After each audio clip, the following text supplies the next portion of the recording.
Merci, s'il vous plaît.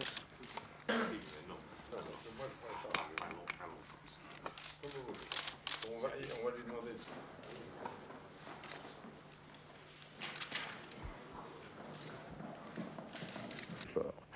Après une phase nécessaire de sécurisation, s'ouvrira naturellement le temps de la reconstruction, et dans lequel la sagesse commande que les Nations Unies jouent un rôle central.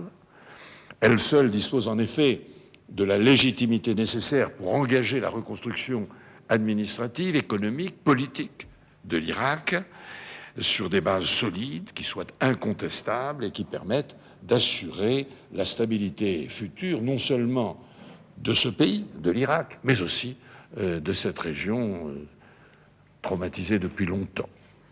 Pour moi, de mon point de vue comme haut-commissaire pour les réfugiés, c'est le facteur décisif, c'est de créer sitôt que possible un Irak par les Irakiens même, pour les Irakiens, pour créer un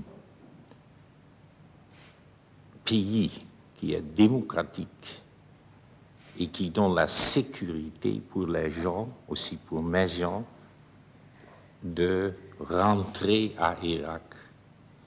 On a besoin de beaucoup de choses. Il y a bien sûr là cette participation des Nations Unies et c'est bien sûr le rôle du secrétaire général de Kofi Annan d'expliquer ce rôle. Serait illégal au regard du droit international. Vous avez évoqué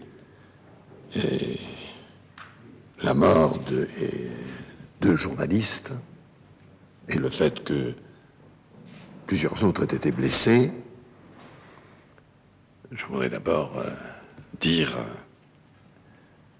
ma consternation et combien je présente à leur famille, à tous les leurs, mes très sincères et très fortes condoléances.